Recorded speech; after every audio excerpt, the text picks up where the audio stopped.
Hello guys, welcome to our second video of Client Backends training. We're here to see and discuss the common applications of Client Backends. We had an overview on the previous video, so the idea right now is that you get a couple of ideas of how you can use this on your projects.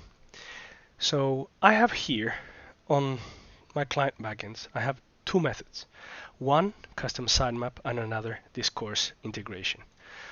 Let's go to this one first, custom sitemaps.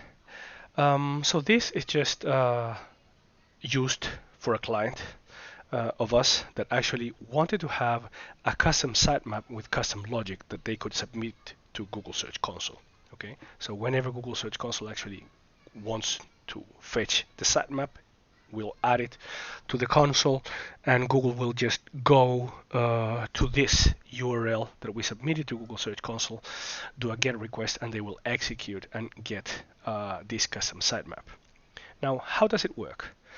Google will just do a GET request, as I mentioned, with no query parameters, no body, no headers, cookies are required, and our script we have a first one script in here.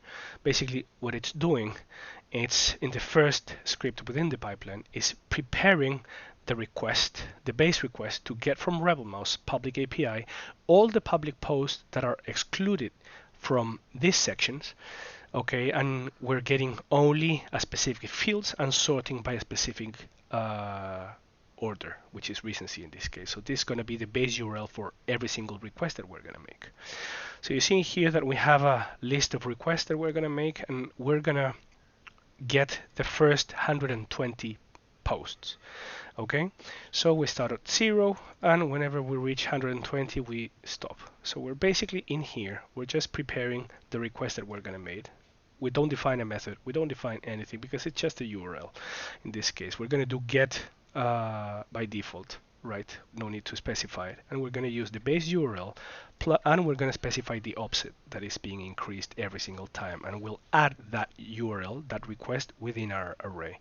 So whenever we have our list of arrays of requests ready, we will actually return that as the output of this script pipeline in order for it to be executed. Next step, what will happen is that we are going to reply, right, with the status code 200 to the Google bot that is crawling our sitemap, and we're gonna prepare the body with make response. In the make response, basically, we're just going through all the responses that we got from the previous URL calls that we prepared. So that call was made in between in here, but we're not going to cover that because we're going to talk about that on a later video. So basically, we're concatenating all the posts that we got from the different API requests that we made to the public API.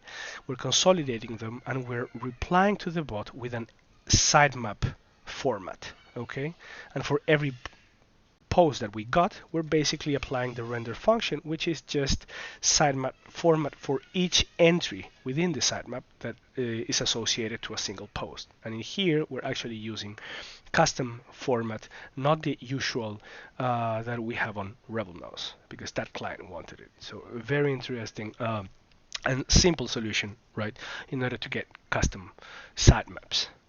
We have another case. Another client of us wanted to have discourse integration. Basically, the way it worked is that we set up webhooks in RebelMouse whenever the editorial team of this client published a post. The RebelMouse CMS was going to call a webhook, which is going to be in this URL, okay, and it was going to be submitted with a post request. No query parameters were required, headers or cookies, only body with a bunch of properties, which we'll cover later, and we allowed a couple of origins that are going to where we're going to make the calls, right? And basically, the whole idea behind this endpoint is that whenever the editorial team created a post, the webhook was going to call this endpoint. We were going to make a call to discourse API, create a topic over there, and then store the URL to that topic in discourse within the post, so that it could be rendered in the post page. okay, of the post that was just published. So let's check it out real quick. Basically here we're preparing the headers for the call that we're going to make. We're getting a bunch of information regarding the post that was published. You can see input body, right, and the different post fields that are actually always present: headline, subheadline, post URL, etc., etc. And we're preparing the request. It is going to be done to this URL using a post method, a body with the form data that we prepared here, and with the headers that we applied above. Don't worry, these API keys are all fake, of course. So if the post actually was part of particular sections, we were going to make the request. Otherwise, we're going to reply to the webhook with an error. That's just for logging. We don't actually care. A webhook will not process any response, right, for us to debug, basically. So once we did that, and we were basically going to create the topic using the information, the title of the post, the URL of the post, the post ID, etc., etc. Here we're basically doing a request in a particular format that Discourse wanted. Okay, then we're gonna get the information from Discourse, and we're gonna check all the data, and then we were going to create using RebelMouse API. We were basically going to update the post. You can see here that we're making a call to the public API. Again, fake key, same as before. To that URL, doing a put, we're basically changing the post. And in the body, we're basically just updating the headline and a couple of custom fields, which is Discourse post URL and Discourse post ID. And the headers, and then we were just preparing the call. Once that was made, if the call was successful, we reply with the body of the response of the post against to the webhook, who doesn't care about that, or we just reply with an error in the case the response was unsuccessful.